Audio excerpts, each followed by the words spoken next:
White CEO refused black investors' handshake. 24 hours later, she waited 8 hours, begging for 5 minutes. The glass doors of Summit Financial Tower gleam in the late morning sun. Inside the pristine corporate lobby, Benita Page stands near the reception desk, her navy blue suit tailored to perfection.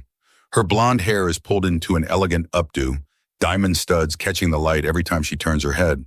She's laughing with 2 board members, her voice carrying that polished confidence that comes from a lifetime of privilege.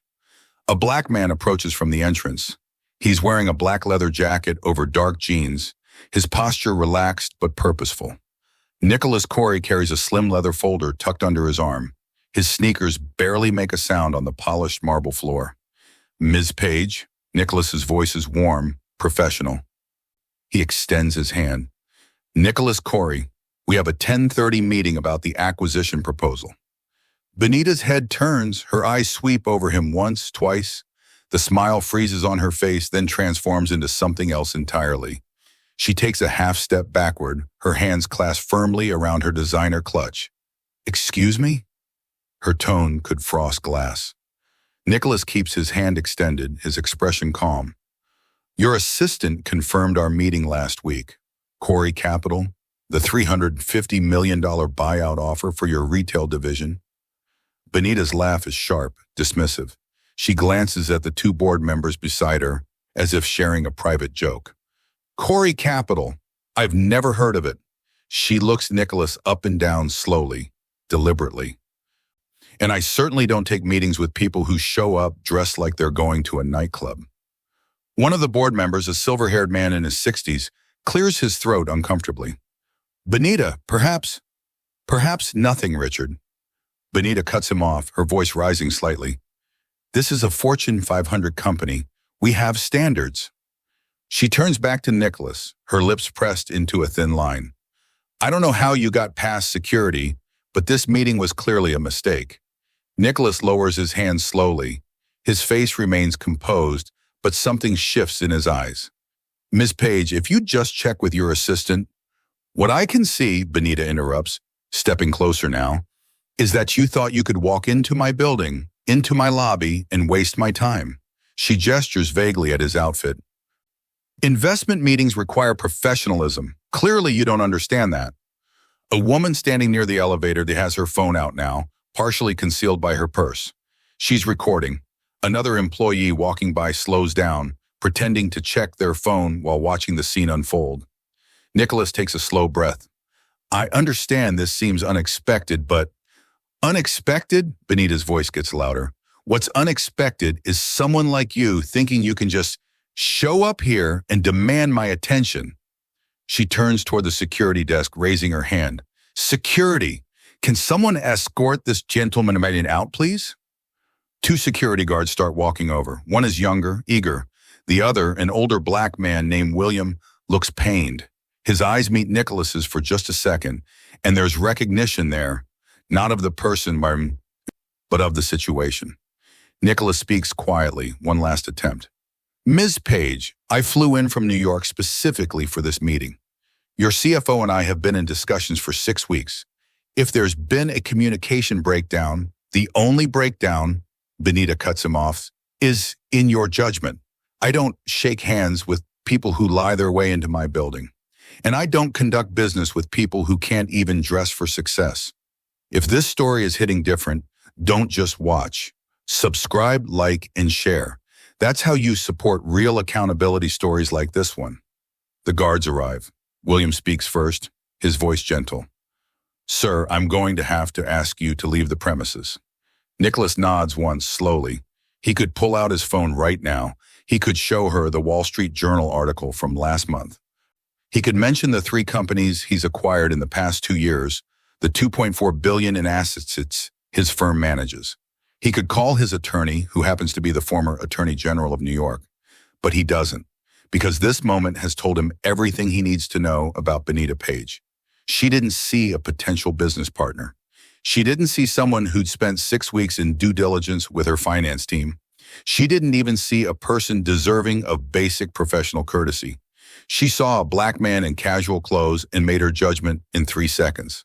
"I can find my way out," Nicholas says quietly. He looks at William. No need for an escort. But Benita isn't finished. Actually, I want both of you to walk him to the street. Make sure he understands he's not welcome back. She turns to the younger guard. And check with the front desk.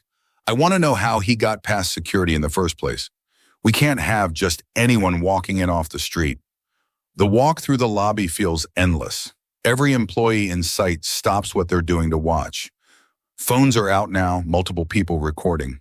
The woman by the elevator has moved closer, her phone angled to capture everything. Outside, the Chicago wind cuts sharp and cold. Nicholas stands on the sidewalk for a moment, letting the adrenaline settle. His phone buzzes in his pocket. He pulls it out. His assistant, Jordan. Boss, what happened? Page's office just called saying you left early. Change of plans, Nicholas says, his voice calm despite the anger simmering underneath. Cancel my lunch meeting. Book me on the next flight back to New York. But the $350 million deal is dead. Nicholas finishes. I just got my answer about whether this company is worth investing in. What do you mean? Nicholas watches the glass doors of Summit Financial Tower through the reflection in a nearby building. I mean, Benita Page just showed me exactly who she is, and I believe her. Nicholas Corey sits in his corner office on the 38th floor of a Manhattan high-rise, city lights twinkling like stars below.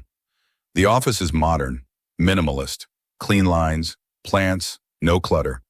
3 monitors display financial data, market trends, acquisition targets. He's built Corey Capital from nothing. Started with $50,000 he'd saved working 2 jobs while getting his MBA at Wharton. His first acquisition was a failing logistics company in Newark. He turned it around in 18 months, sold it for $8 million. That money became seed capital for the next deal and the next. Now at 42, his firm manages $2.4 billion across 7 companies. Manufacturing, retail, tech services. He has a gift for seeing potential where others see problems. His CFO, Patricia Walsh, knocks and enters. She's carrying a thick folder. Nicholas, I finished the deep dive on Page Industries. Nicholas gestures to the chair across from his desk. What's the verdict? Patricia sits, opening the folder. Financially, mixed bag. Their luxury retail division is hemorrhaging cash. $15 million quarterly losses for the past year. But their logistics and distribution infrastructure is gold. It's worth triple what they're valuing it at on their books. Why are they willing to sell? Pride. Patricia slides a spreadsheet across the desk. Benita Page inherited the company from her father 8 years ago. She's been CEO ever since. The luxury retail was his baby. He built it from the ground up in the 80s. She can't admit it's failing, so she's trying to sell it off quietly before the board forces her hand. Nicholas scans the numbers. What's our exposure? $350 million for full acquisition of the retail division. We strip the logistics infrastructure, sell off the underperforming stores, keep the profitable locations. Conservative estimate, we're looking at $200 million profit within 2 years. And Page is on board? Her CFO is. I've been working with him for 6 weeks. Smart guy, realistic about the numbers. He knows they need this deal. Patricia pauses. But I've heard things about Benita Page herself. What kind, Bob, things? That she's particular about who she does business with. Old money family, very image conscious. There's been some turnover in her executive team over the past few years. Diversity issues, according to some industry blogs. Nicholas leans back in his chair. Define diversity issues. Nothing formal, just patterns, lawsuits that got settled quietly, exit interviews that mention cultural fit concerns. You know how it goes. Nicholas knows. He's seen it his entire career. The subtle biases, the coded language, the way doors close before you even reach them. Set up a meeting, he says finally. Face to face, I want to see who I'm dealing with. Patricia nods. I'll coordinate with her assistant. When are you thinking? Next week, Chicago, her headquarters. Nicholas's voice is firm. And Patricia, don't send my bio ahead of time. Just confirm the meeting. Patricia's eyebrows raise slightly. You want to go in cold? I want to see how she treats someone before she knows who they are. He meets Patricia's eyes. It's a test I run on every potential partner. If they respect the person before they know the bank account, they're worth doing business with. And if they don't, then I don't care how good the numbers are. I walk away. Nicholas's calendar shows 10:30 a.m., meeting with Benita Page, Summit Financial Tower, Chicago. He packs light, one carry-on with a change of clothes, his leather portfolio, documents for the meeting. He dresses deliberately, black leather jacket, dark jeans, a simple shirt, comfortable. Professional in his own way, authentic. This is who he is. He built a $2.4 billion firm while staying true to himself. He never wore a suit he didn't want to wear, never code switched to make white executives comfortable, never apologized for taking up space. And he's learned that how people react to him in the first 60 seconds tells him everything he needs to know about their character. On the flight to Chicago, he reviews the acquisition proposal one more time. The numbers are solid. The opportunity is real. If Benita Page can see past assumptions and focus on business, this could be one of the most profitable deals of his career. If she can't, well, there are other opportunities. Always are. The plane lands at O'Hare at 8:45 p.m.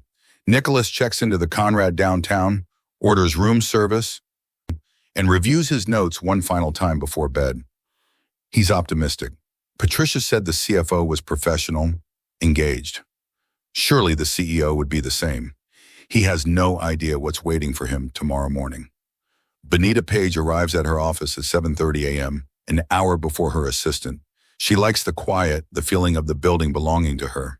The view from her office, Lake Michigan, stretching endless in blue, reminds her of everything she's built.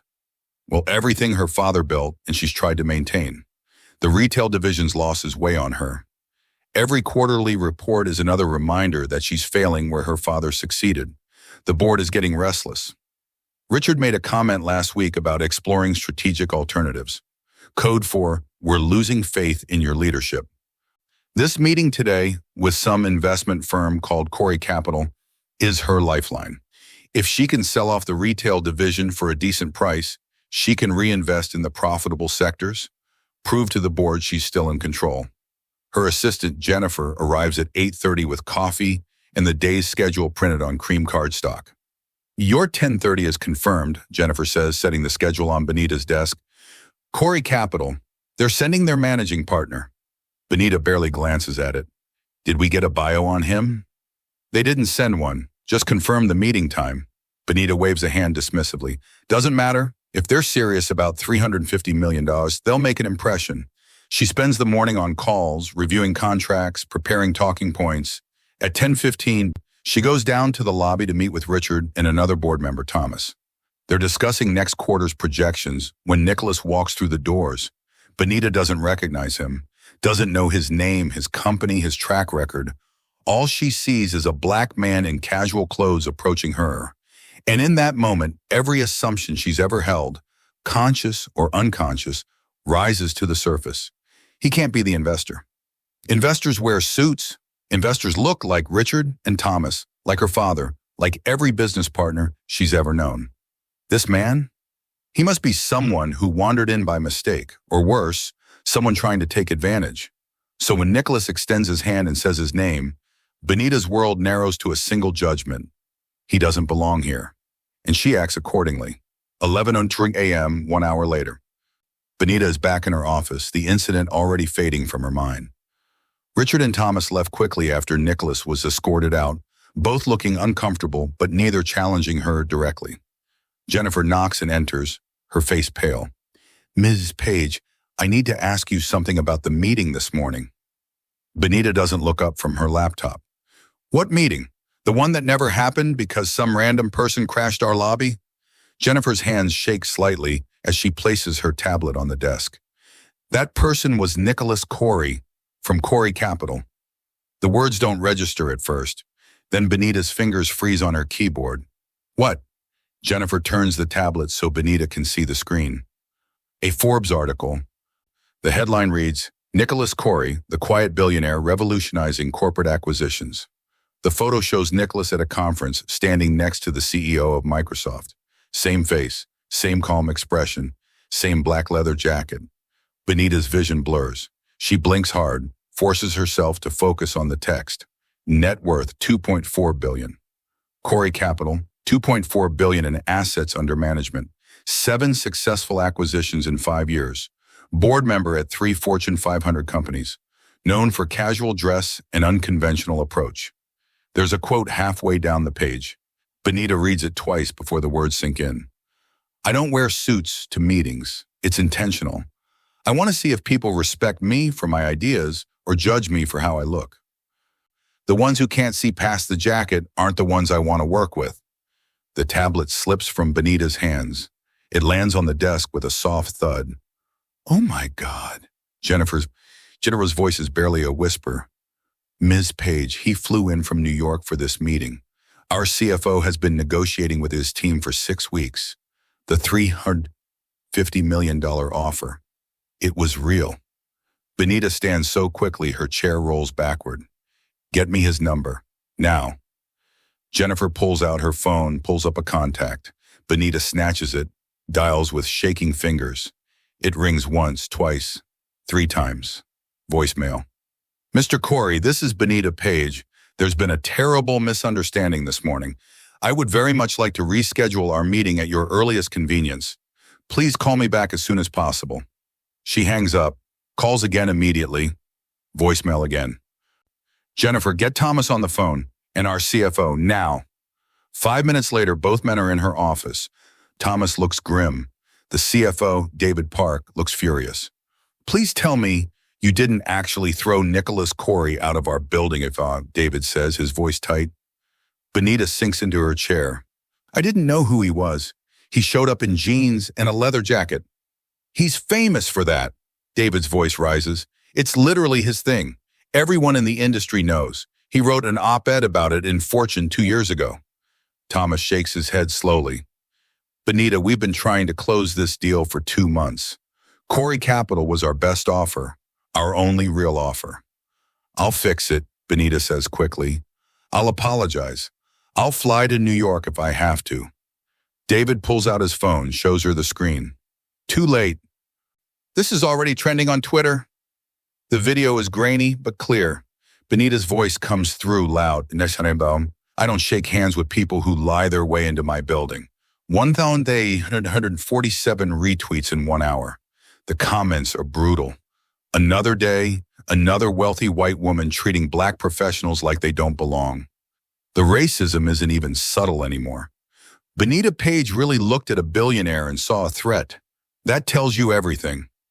Benita's hands won't stop shaking. I'll make a statement. Public apology. You'll what? Thomas's voice is cold. Explain how you mistook one of the most successful black investors in America for a security risk. I didn't know. That's the problem, Benita. You didn't want to know. He stands, straightening his suit jacket. The board meets tomorrow, emergency session. I suggest you prepare. He leaves without another word. David stays, his expression unreadable. I've worked with Nicholas's team for weeks. They were excited about this partnership. They saw potential in what we were trying to do. He pauses. But Nicholas only invests in companies with values that match his, and you just showed him exactly what our values are. It was a mistake. It was a choice. The moment you looked at him and decided he didn't belong, you made a choice. David heads for the door, then turns back. He's not going to take your calls. Men like Nicholas don't get to where they are by accepting disrespect. Not even once. The door closes. Benita sits alone in her office, the video still playing on loop on David's abandoned tablet.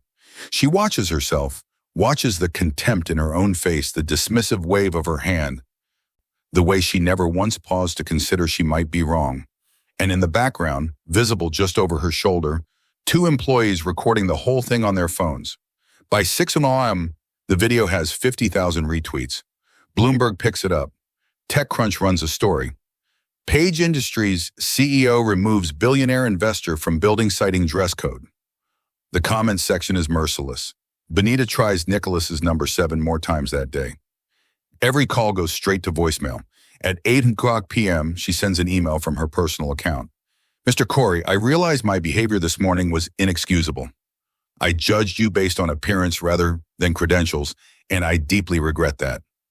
I would be grateful for the opportunity to apologize in person and discuss how we might move forward. Sincerely, Benita Page. The email goes unanswered. At 10 p.m., she's still in her office when her phone rings. Not Nicholas, her publicist. Benita, we need to talk about damage control. The story is national now. CNN just called for comment. Benita closes her eyes. What do I say? The truth would be a good start. 5:30 a.m. Benita stands outside Corey Capital's headquarters on Madison Avenue. She took the red eye from Chicago, didn't sleep, barely ate. Still wearing yesterday's Navy suit, now wrinkled and coffee-stained. The building doesn't open until 8 p.m. She waits. A security guard inside notices her at 7 p.m., taps on the glass. Building doesn't open for another hour, ma'am. I'll wait, Benita calls back. At 8 p.m., the doors unlock. Benita walks straight to the reception desk. The receptionist, a young woman named Simone, looks up. Good morning. How can I help you? I need to see Nicholas Corey. It's urgent. Simone's fingers pause over her keyboard. Do you have an appointment? No, but Benita's voice catches. I'm Benita Page. I need to speak with him, please. Recognition flashes across Simone's face. She's seen the video? Everyone has. I'm sorry, Ms. Page. Mr. Corey only sees people by appointment.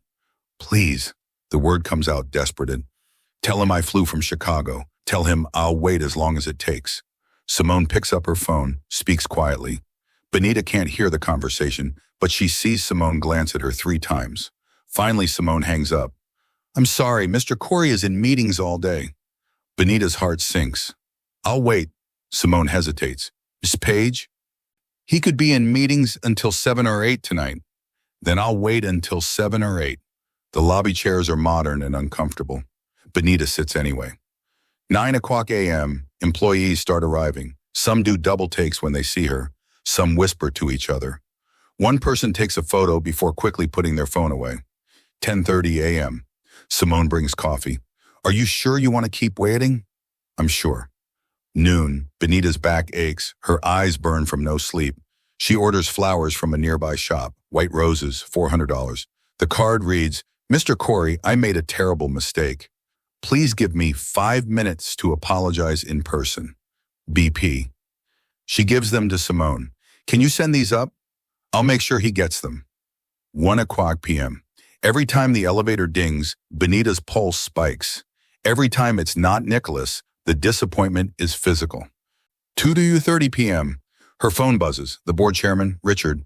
She silences it, calls back later. 4 p.m. Her legs are numb. Her suit is a disaster. She doesn't care. 4:45 p.m. Simone approaches again, her expression sympathetic but firm. Ms. Page, Mr. Corey appreciates the flowers, but he's not available today. Perhaps you could email his office? Please, Benita's voice cracks. Please, just ask him one more time. Tell him I'm not leaving. Tell him I'll sit here every day if that's what it takes. Simone looks pained. She makes another call. This one is longer. Simone's eyes flick to Benita several times. She nods, says something Benita can't hear. Finally, Mr. Corey will give you 10 minutes. Conference room C, 14th floor. Benita stands so fast the room spins. Thank you so much. The elevator ride feels eternal. Her reflection in the steel doors shows someone barely recognizable. Hair escaping its updo, makeup smudged, suit wrinkled beyond repair. She doesn't care. Conference room C is small. Windows overlooking Madison Avenue. A simple table with 6 chairs. Nicholas is already sitting. Gray button-down, dark jeans. He looks rested, calm. He doesn't stand when she enters. Ms. Page, please sit. Benita sits, her hands clasped together in her lap to hide the shaking. Mr. Corey, He holds up one hand. The gesture is gentle but firm. Before you apologize, he says quietly, I want you to understand something. You keep saying you didn't know who I was, like that's the problem. His eyes meet hers. They're not angry, just tired, disappointed. The problem isn't that you didn't know my net worth. The problem is you saw a black man in casual clothes and instantly decided I didn't belong. Each word lands like a stone. You refused to shake my hand, called security, humiliated me in front of 50 people. He pauses. If I had been a 60-year-old white man in a suit, would you have done that? Silence stretches between them. Would you? He asks again, his voice softer now. No, Benita's voice is barely audible. No, I wouldn't have. Nicholas leans back. That's the problem, Ms. Page. Not mistaken identity. Bias. Tears fill Benita's eyes. She doesn't wipe them away. You're right, and I'm ashamed. You sat in my lobby for 8 hours. Yes.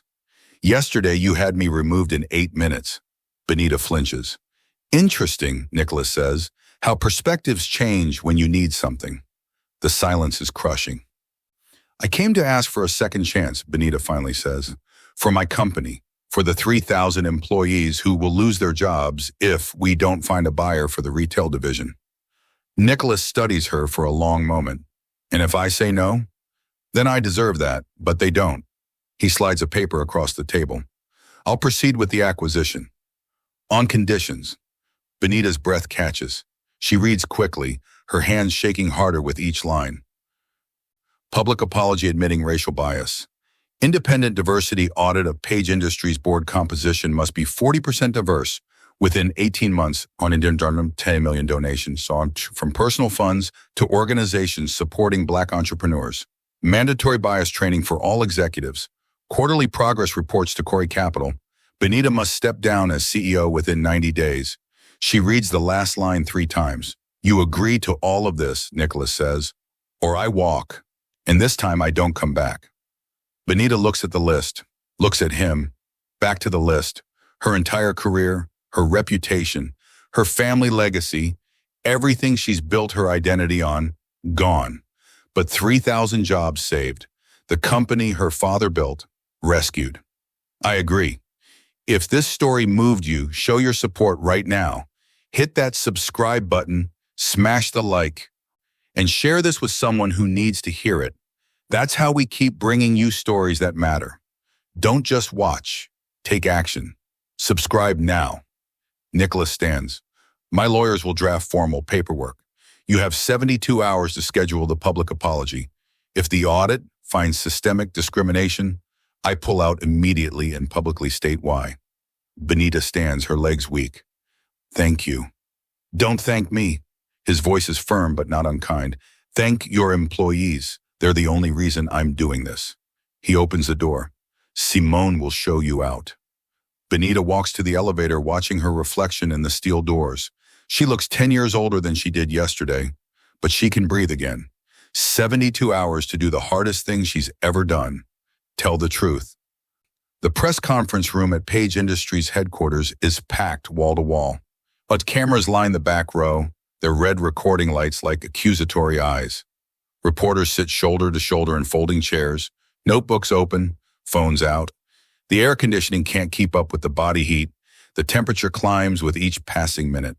Benita stands backstage, staring at her reflection in a small mirror someone propped against the wall. No makeup artist this morning. No PR team to buff and polish her statement. This is raw. This has to be raw. Her hands won't stop shaking.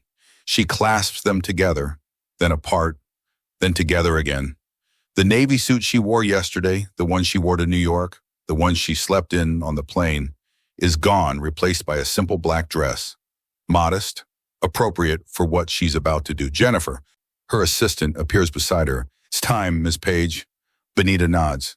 Doesn't trust her voice yet. The walk to the podium feels like walking to an execution.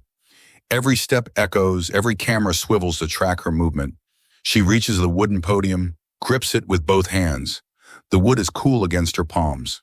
Solid. Real. The room falls silent. Benita looks up. 40 cameras pointed directly at her. Faces she doesn't recognize, all watching, all waiting. In the front row, she spots a reporter from Bloomberg, another from TechCrunch, someone from the Chicago Tribune. CNN is here. So is the Wall Street Journal. This is national. This is permanent. She clears her throat. The microphone picks up the sound, amplifies it across the room. 2 days ago, her voice shakes, but she forces the words out. I committed an act of racial profiling. The room erupts, camera flashes, furious typing. Someone's phone rings and gets silenced immediately. Benita grips the podium harder. I refuse to shake hands with Nicholas Corey, a black investor who traveled from New York specifically to meet with me. I judged him based on his appearance and the color of his skin, not his credentials, not his character, his skin. Her throat tightens. She swallows hard, pushes through. I called security on him. I had him escorted from the building. I humiliated him publicly. She pauses. There is no excuse for this. This was not a misunderstanding. This was not a stressful day. This was bias, and I caused harm. A reporter in the second row raises her hand. Benita nods. Ms. Page, will you resign as CEO? The question she's been dreading. The answer she's been avoiding. Yes, Benita says, and the word feels like glass in her mouth. I will be transitioning out of the CEO role within 90 days to make space for new leadership that can truly embody the values this company needs. More hands shoot up. A man in the third row doesn't wait to be called. When did you decide to step down? Before or after the video went viral? Benita meets his eyes. After. I made that decision after Nicholas Corey agreed to continue our business relationship on the condition that I take accountability. Real accountability. What does that accountability look like? Another reporter calls out. Benita reads from the paper Nicholas gave her. Her voice steadies slightly. Facts are easier than feelings. An independent audit of our company culture, conducted by an outside firm. Mandatory implicit bias training for all executives, including quarterly refreshers. Our board composition will be 40% diverse within 18 months. I am personally donating $10 million to organizations that support Black entrepreneurs. The room buzzes. 10 million. Personal funds. A woman near the back stands. Ms. Page, do you think this apology is enough? Benita looks directly at her. No, words are never enough. Words are the bare minimum. Action is what matters. I will spend the rest of my career proving I've learned from this. What would you say to other executives who might have similar biases? Benita pauses, thinks. This is the question that matters. Examine yourself before you destroy someone else. Your assumptions have consequences. Real consequences for real people. She grips the podium again. I thought I was a good person. I voted correctly. I donated to the right causes. I said the right things at dinner parties. But when it mattered, when I was face to face with a black man I didn't recognize, every unconscious bias I'd ever held rose to the surface, and I acted on it. She looks around the room. That's the danger. Thinking you're immune. Thinking it can't be you. It was me. It is me. And if I can do this, anyone can. The questions continue for 20 more minutes. Each one strips away another layer of protection, another piece of the persona she's built over 46 years. Finally, Jennifer steps forward. That's all the time we have. Thank you. Benita walks off stage. Her legs feel like water. In the green room, a television plays her press conference on loop. She watches herself, watches the tears in her own eyes. The way her voice breaks on, I caused harm, the visible effort it takes to say the truth. Her phone buzzes. Richard, the board chairman. Benita, the board watched your press conference. We're meeting tonight, 7 p.m. Your presence is requested but not required. The line goes dead before she can respond. By 5 p.m., the headlines are everywhere. Bloomberg, Page Industries, CEO, admits racial profiling, commits to step down. TechCrunch, Benita Page takes accountability after viral incident with billionaire investor. The New York Times, when assumptions become actions, a reckoning in corporate America. Chicago Tribune, local CEO's public apology sparks conversation about bias in business. The comments sections are split, half praising her accountability, half saying it's too little too late. At least she owned it. Most CEOs would hide behind lawyers. She only apologized because she got caught. This doesn't erase what she did. $10 million is a good start, but money doesn't change hearts. I hope this is real. I hope she actually changes. At 7 p.m., Benita sits in the boardroom. Same room where her father used to hold court. Same long mahogany table he commissioned in 1980. Same leather chairs he picked out personally. 10 board members sit around the table. Richard at the head, Thomas to his right, David Park, the CFO, halfway down on the left. The rest are faces Benita has worked with 4 years, some since she took over as CEO. Richard speaks first. Benita, the board has reviewed the situation. Your press conference was appropriate, necessary even. She waits for the but. It comes. But the board has lost confidence in your ability to lead this company through the transition we need. The vote was unanimous. You're removed as CEO effective immediately. Benita's chest tightens. She knew this was coming, agreed to it. But hearing it out loud still cuts. You'll remain on the board in a non-executive capacity for 6 months, Richard continues. After that, we'll reassess. The generous severance package your father negotiated when you became CEO will still apply. Thomas leans forward. Who's the new CEO? David Park. Richard nods toward the CFO. He's been COO in all but title for 3 years. The board feels he has the leadership skills and vision we need going forward. David, Asian American, brilliant. Someone Benita passed over twice for promotion because he was too quiet in board meetings. Code for, he didn't fit her image of what a leader should look like. David will be excellent, Benita says, and means it. Her voice is steady now. He understands this company better than anyone. David nods once, acknowledgement without warmth. Richard stands. That concludes this meeting. Benita will need you to clear your office by end of week. The boardroom empties quickly. No one lingers. No one offers consolation. Benita sits alone at the table her father built, in the room where she once felt invincible. Her phone buzzes, a text from Nicholas's office, where Corey appreciates your public acknowledgement. Real change requires more than words. We'll be watching closely to ensure these commitments are honored. This is bigger than one incident. It's about creating lasting systemic change. Benita types back, I understand. Thank you for giving us a chance to do better. The response is immediate. We're giving your employees a chance. Don't confuse the two. 6 weeks later, the transformation of Page Industries happens fast. The independent audit begins. A team from Deloitte spends 3 weeks interviewing employees, reviewing HR records, analyzing promotion data. When the preliminary results come in, David calls an emergency board meeting. Benita attends as a non-voting observer.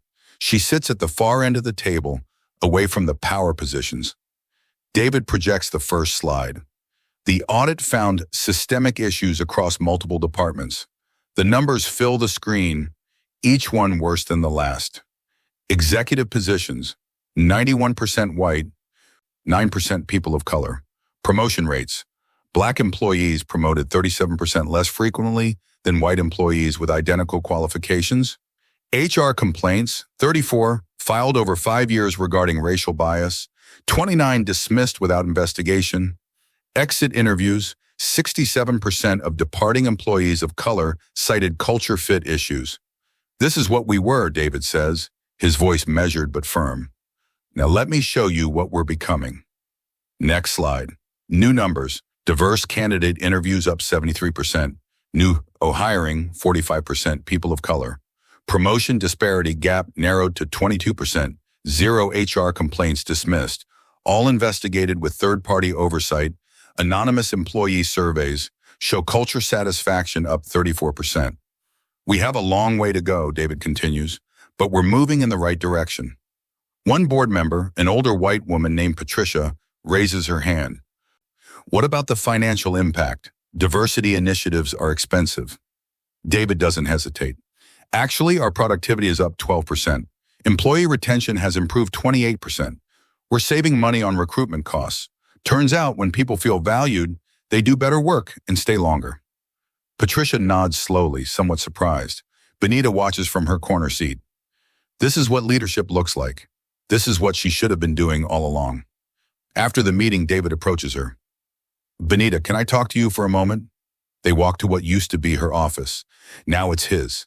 The photos have changed. David's family, his awards, his degrees. But the view is the same. Lake Michigan, endless and blue. I wanted you to know, David says, that I appreciate you not fighting this. A lot of CEOs would have. Benita shakes her head. I didn't deserve to fight it. You're doing what I should have done years ago. David is quiet for a moment.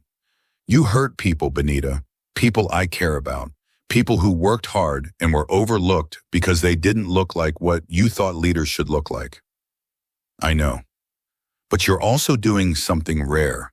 You're actually changing, not performing change, being changed. Benita meets his eyes. Is there a difference? There's every difference. David picks up a folder from his desk. This is from the employee resource groups we started. Black employees, Latino employees, Asian employees, LGBTQ employees. They meet every week. They review policies. They make recommendations. He hands her the folder.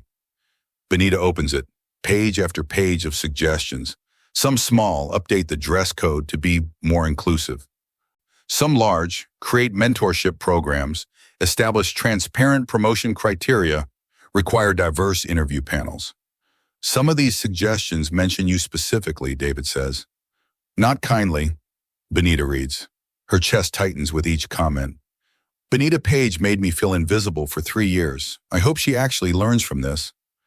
I'm glad she's gone, but I hope the company really changes, not just puts out statements. She looked right through me every time I tried to contribute. Maybe she'll see people now. Thank you for showing me this, Benita says quietly. I didn't show you to hurt you. I showed you so you understand the work ahead. The work ahead? David nods. You're still on the board. You're still part of this company. You can either be a cautionary tale or you can be part of the solution. Your choice. Benita closes the folder carefully. I want to be part of the solution. Then prove it. Nicholas Corey sits in his Manhattan office reviewing quarterly reports from his portfolio companies. Page Industries is one of 7 investments requiring oversight this month. His assistant Jordan knocks and enters. Boss, the Page Industries diversity audit is complete. Final report just came through. Nicholas gestures to the chair across from his desk. What's the verdict? Jordan opens his tablet. Mixed but promising. They've made genuine progress. Hiring, promotions, culture surveys all show improvement. But there's still work to do.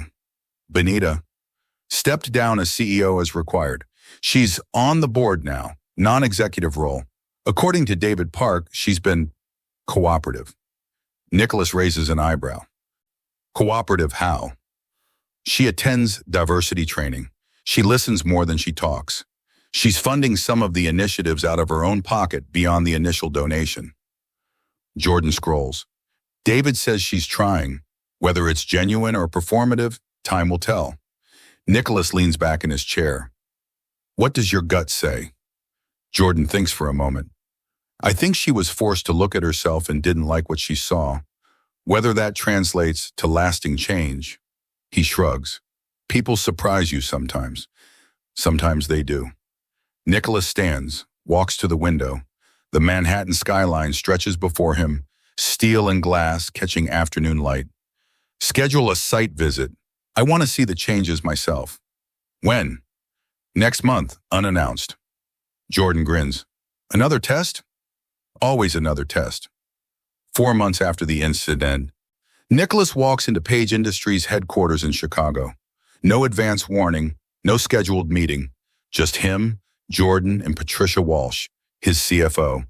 The receptionist recognizes him immediately. Her eyes widen. Mr. Corey, we weren't expecting.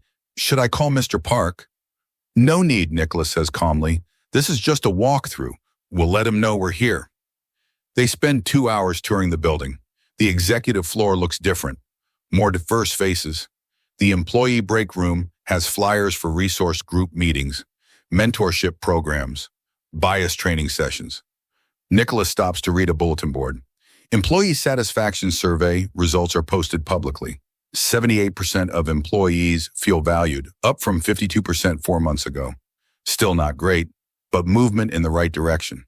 In the hallway, he passes a black woman in her 30s. She does a double take when she sees him. McClure Corey? He turns. Yes? She extends her hand. I'm Jasmine Torres. I work in operations. I just wanted to say thank you. Nicholas shakes her hand, confused. Thank you for what? For not letting it go. For demanding accountability. Jasmine's voice drops. I've worked here 6 years. The first 4 were difficult. The last few months have been different, better, because someone finally said the quiet part out loud. Other employees gather, not crowding, just close enough to listen. A Latino man in his 40s speaks up. Before all this, I got passed over for promotion 3 times. Always told I wasn't ready. Last month, I was promoted to director level. An Asian woman adds, the dress code was changed, where I can wear cultural attire now without worrying it's not professional enough. A young black man, couldn't be more than 25, says quietly, I was hired 2 months ago. This is my first corporate job. Everyone told me not to take it, said Page Industries had culture problems. But I did because I heard they were changing. So far they are. Nicholas listens to each person. Jordan takes notes. Patricia asks questions about specific policies. Finally, Nicholas says, thank you all for sharing this. Real change comes from employees demanding better, not just executives making promises. But you helped, Jasmine says. You could have just walked away. You didn't. I didn't do it for the company, Nicholas admits. I did it for you, for every person who's been judged before they spoke, dismissed before they contributed. The employees nod. They understand. Some have lived it themselves. David Park appears at the end of the hallway. Nicholas, I heard you were here. They shake hands, firm, professional, warm. Unannounced visits, David says with a slight smile. I should have expected that. Keeps everyone honest, Nicholas replies.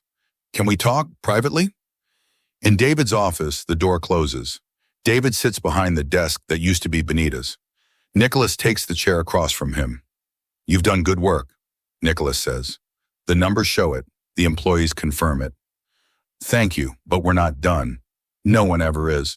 The question is whether the commitment outlasts the crisis. David nods. I think about that every day. How easy it would be to slip back, to hire one executive who doesn't value diversity, to dismiss one complaint as not a big deal. It only takes one crack. So what's your plan? Transparency, accountability, public reporting of diversity metrics every quarter, third-party audits annually. Employee resource groups have direct access to the board. They can bring concerns without going through me first. Nicholas considers this. And Benita? David's expression shifts, not angry, not sympathetic, just complicated. She's trying. I'll give her that. But trying doesn't erase harm. There are employees here who still flinch when she walks into a room. People who remember how she treated them before all this. David leans forward. She attends every diversity training. She listens to employee concerns. She funded a scholarship program for underrepresented students interested in business. But some wounds take time to heal. Has she earned your trust? David is quiet for a long moment. She's earning the possibility of trust. That's all I can give right now. Nicholas understands. Trust, once broken, isn't rebuilt with gestures. It's rebuilt with time and consistency. The acquisition is proceeding on schedule, David continues. The retail division transfer should be complete in 6 weeks. Your team has been excellent to work with. Good. Nicholas stands, extends his hand. Keep doing what you're doing. The industry is watching. A lot of companies are using your transformation as a model. David shakes his hand. No pressure, right? Nicholas smiles. The right kind of pressure. 6 months after the incident, Benita Page stands in a classroom at Northwestern University's Kellogg School of Management. 40 MBA students sit in tiered rows, notebooks open, laptops glowing. The professor, Dr. Keisha Moore, the same DEI consultant who's been coaching Benita, introduces her. Our guest today is Benita Page, former CEO of Page Industries. She's here to discuss leadership, accountability, and the costly lessons of unconscious bias. Polite applause. Some students look curious, others skeptical. Benita takes a breath. 6 months ago, she would have commanded this room with confidence, with authority.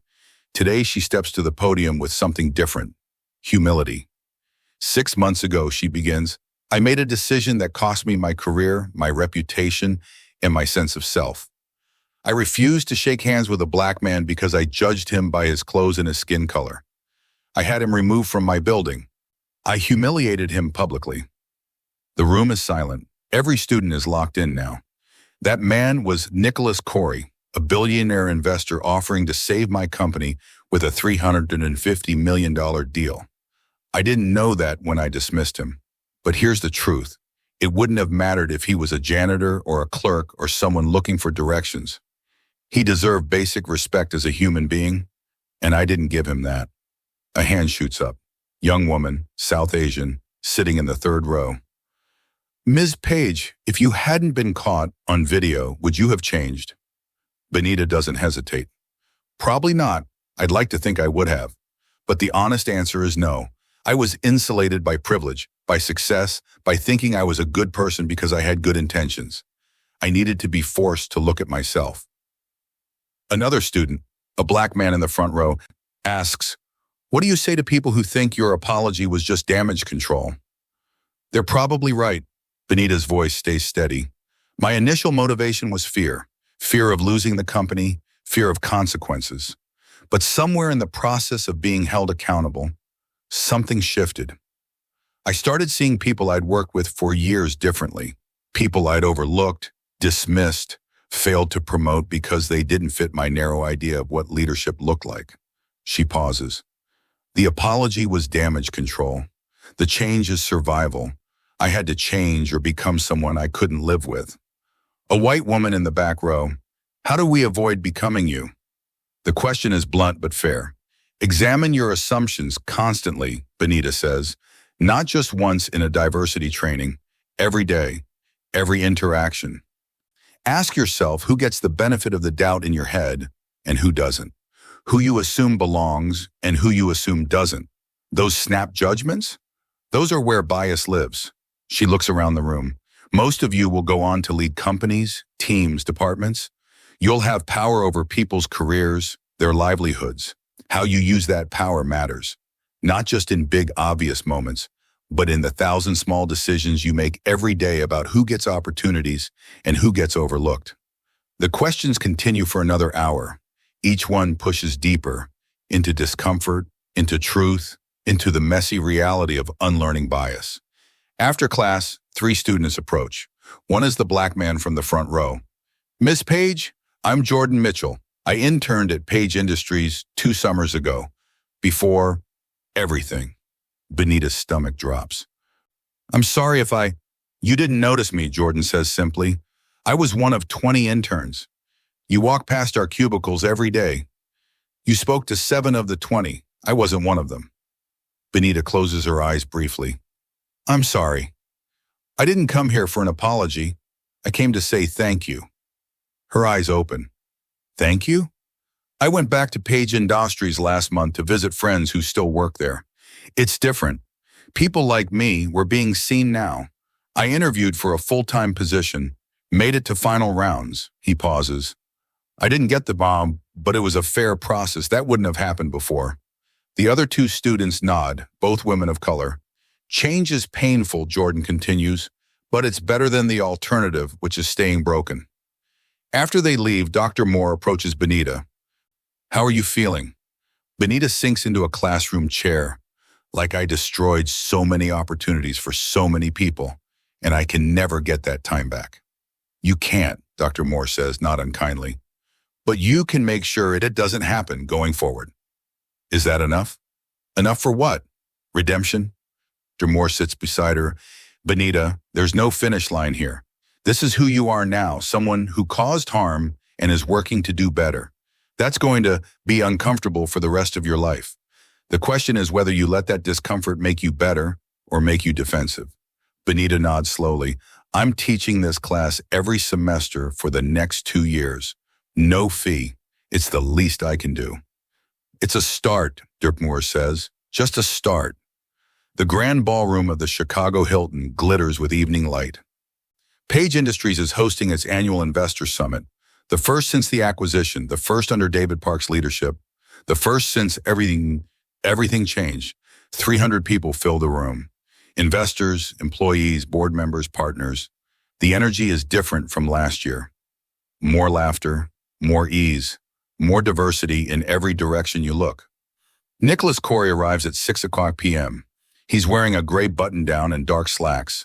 Patricia Walsh is beside him in a professional pantsuit. Jordan, now promoted to junior partner, walks slightly behind them. Benita is waiting near the entrance. Not greeting everyone, she's not in charge anymore. But she wanted to be here when Nicholas arrived. "Mr. Corey," she extends her hand. He shakes it. Firm, professional. The gesture carries weight now. Everything that didn't happen a year ago, happening now. Benita, good to see you. First names, earned over 12 months of quarterly check-ins, progress reports, and honest conversations. Not given freely. Earned. David Park appears, smiling. Nicholas, right on time. They shake hands warmly, the ease of a working partnership built on respect. Congratulations on the successful integration, Nicholas says. The merger numbers look strong. Thanks to your team's support, David turns to Patricia. Your CFO is a miracle worker. The evening progresses. Dinner, presentations. David takes the stage and shows slides that tell a story of transformation. Revenue up 89%, year-over-year's employee satisfaction, 4.1 out of 5, up from 2.8. Employee retention, highest in company history. Diversity metrics, 38% of leadership roles held by people of color, 52% held by women. But numbers only tell part of the story, David says. The real change is in this room. Look around. The audience does. The executive team on stage is a rainbow of faces. The board members in the front row represent different backgrounds, experiences, perspectives. The employees scattered throughout the ballroom reflect the world outside. This is what Page Industries looks like now, David continues. This is intentional. This is strategic. This is how we build a company that lasts. Later, there's a panel discussion. David moderates. Nicholas is on the panel along with two other investors and Benita. A moderator from Bloomberg asked the question everyone's been waiting for. Mr. Corey, a year ago you were denied entry to this company's headquarters. Now you're on stage with the person who did that. How is that possible? Nicholas leans forward into his microphone. Because Benita did something rare in corporate America. She took real accountability, not a PR statement, not a lawyer-vetted apology. Real, painful, sustained work to change. He glances at Benita. That doesn't erase what happened. It doesn't erase the harm she caused me or the harm she caused employees here, but it creates the possibility of something new. The moderator turns to Benita. What would you say to the person you were a year ago? Benita is quiet for a moment. When she speaks, her voice is steady, but emotional. I would say, your privilege blinded you. Your assumptions made you cruel. You harmed someone because you couldn't see past your own narrow view of what success looks like. She pauses. And it took losing everything to finally see clearly. She looks directly at Nicholas. I'm grateful you gave this company, gave our employees a second chance. But I want to be clear, no one should have to be a billionaire to be treated with dignity. The fact that it took me knowing who you were to realize how wrong I was, that's part of the problem. The applause is thunderous. Backstage afterward, Benita and Nicholas stand alone briefly. The noise of the crowd is muffled through the walls. Nicholas, I know I've said this before, but I need to say it again. Thank you for not walking away completely. Nicholas turns to face her fully. I didn't do it for you, Benita. I did it for every black person who gets judged before they speak. For every person of color who has to prove their worth before their competence. This was bigger than you and me. I know, and that's why it mattered. They stand in silence for a moment. Not friends, not quite, but something more than strangers now. The work isn't finished, Nicholas says. It never is, Benita replies, but I'm committed to doing it anyway. Nicholas nods once. Then keep doing it. Nicholas's foundation, the Corey Capital Fund for Black Entrepreneurs, now manages $400 million. 68 companies have been funded. 82% are still operating successfully. They've created over 4,000 jobs. His TED Talk, Dignity Shouldn't Require a Forbes Ranking, has 23 million views. It's required viewing in 175 business schools worldwide. Universities invite him to speak constantly. He accepts the ones at historically black colleges and universities first. Always. Page Industries thrives under David Park's leadership. The company is cited in case studies about successful corporate transformation. 3 other Fortune 500 companies have used their playbook to address their own diversity issues.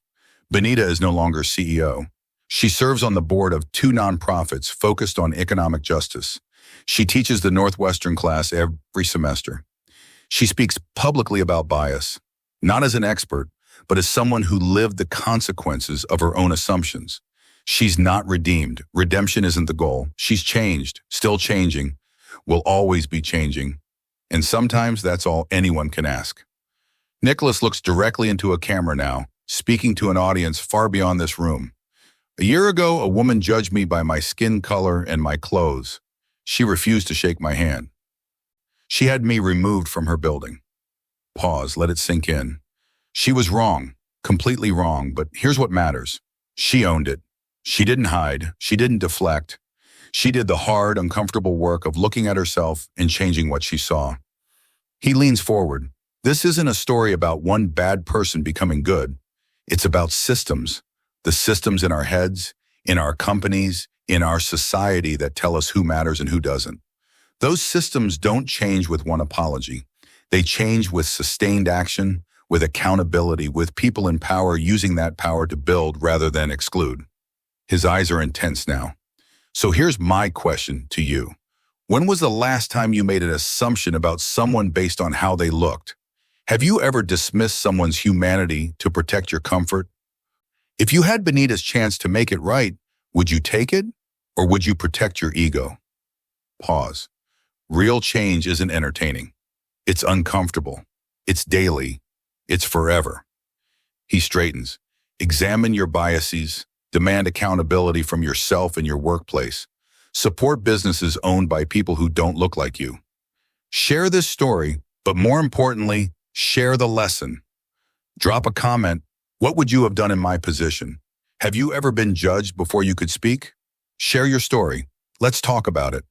Subscribe for more stories where consequences matter and accountability wins. Turn on notifications because justice shouldn't be a one-time event. His voice softens, but the intensity remains. Dignity is not negotiable. Respect is not conditional. Change is possible, but only if you do the work.